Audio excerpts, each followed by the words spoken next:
38 ng Acts. Ito po, sabi, ito'y yaong naroon sa kabulungan, sa ilang nakasama ang anghel na nagsalita sa kanya sa bundok ng Sinai. At kasama ang ating mga ninuno, tumugak siya ng mga buhay na aral upang ibigay sa atin. Ano binibigay sa atin ngayon? Ay na. Mga aral na buhay. Kaya itong the living doctrine, yung aral na buhay ng Panginoon, mga kapatid, na binigay sa mga Hudyo, na pinalikuran ng mga Hudyo, tinatwil ng mga Hudyo, ngayon ay ano, binibigay na sa atin. Ano yung mga aral? Now, I would like to expound. Ano yung mga aral na buhay na binigay noon sa Israelita na ngayon ay binibigay na sa ating mga Kristiyano? Ano yung mga aral na yun? Gusto nyo malaman? O ano yung mga teachings na ibinigay sa Israel? Alright, let us read from the book of Romans chapter 9 verses 4 and 5. Please, Sister Alvin. Pakinggan niyo mga kapatid, ho? Ito yung mamaya, open forum ito. Verse 4, sila'y mga Israelita. Period. They are what? Israelites. And then? Nasa kanila ang pagpupukpok Alright. at ang kaluwalhatian at ang mga tipan at ang pagtanggap sa kautusan at ang pagsamba at ang mga pangako. Tuloy. Sa kanila ang mga patriarka, sa kanila nang mula si Kristo, ayon sa laman na siyang nangingibabaw sa lahat. Diyos na maluwalhati magpakailanman. Diyos, He was Christ is God of glory. Ano binigay sa Israel na ngayon binibigay sa atin yung mga aral na buhay? Ang sabi, nasa kanila ang pagpupok. Tinukupok na ba tayo ng Diyos? Yes! Diba, Sister Bailey? Mahal tayo ng Diyos eh. Tinukupok na tayo. Pangalawa, ano ba? Nasa kanila ang Kaluwalhatian. yung glory God gave to them. Christ said, my Father, the glory that you gave to me, I gave them also. I also gave to them. Yung kaluwalhatian binibigay mo sa akin, ibinibigay ko rin naman sa kanila. Siniya sa sabay, yung mga sasampalataya. Ang ganda, no? Ano pa? Kaluwalhatian? The covenant. Covenant. What is the covenant? In Tagalog is Tipan. God gave them a covenant. The 10 Commandments of God. Binigay niya sa Israel.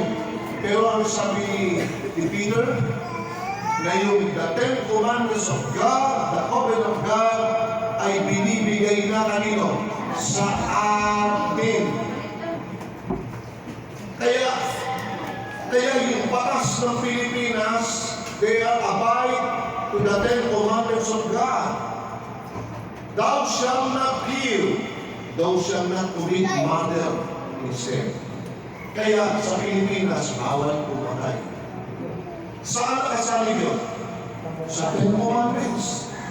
Kaya kung sasabihin ng mga pastor, wala na 10 utos, biyaya na lang tayo. Mali. Bakit may paras pa tayong bawal pumatay? So, huwag kang magnanakaw. Thou shalt not steal. O bakit bawal sa atin magnakaw? Bakit? Nakasali saan? Sa covenant. But that covenant was given first to the Israelites. Alright, another. Covenant. Pagsamba at may mga pangako. Or worship. God gave what? Worship And promises. and promises to Israelites. But now, that teaching is what? Given to us. Ibibigay na sa atin. Kaya tayo may pagsamba. Kaya no? Saba. Kaya tayo sumasamba. Kaya ano? Bakit? Ibinigay na yung aral ng Diyos na tayo ay sumamba sa Diyos to worship God. That's why Filipino people are worshiping God. So that's why this morning we worship God according to His will. And what is the will of God? Remember the Sabbath day to keep it holy. And that is the will of God. Inilagay na yun sa kanyang commandments. Worshiping God. Di ba? Ano ba? Sir Alvin. Sa kanila yung mga patriarka, The patriarchs given to Israelites. Merong samahan nag-aalip. Sa amin ng mga prophets, mali.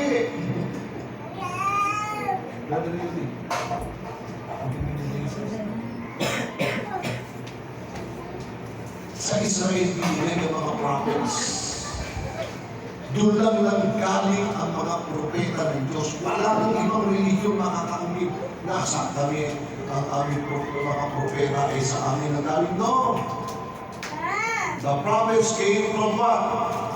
From the Jews, from Israelites. Nasa kanila mga propeta, ano ba? mismong si Kristo sa laman. Yes. Christ came from what? Israelites. Is a Jew. Christ is a Jew.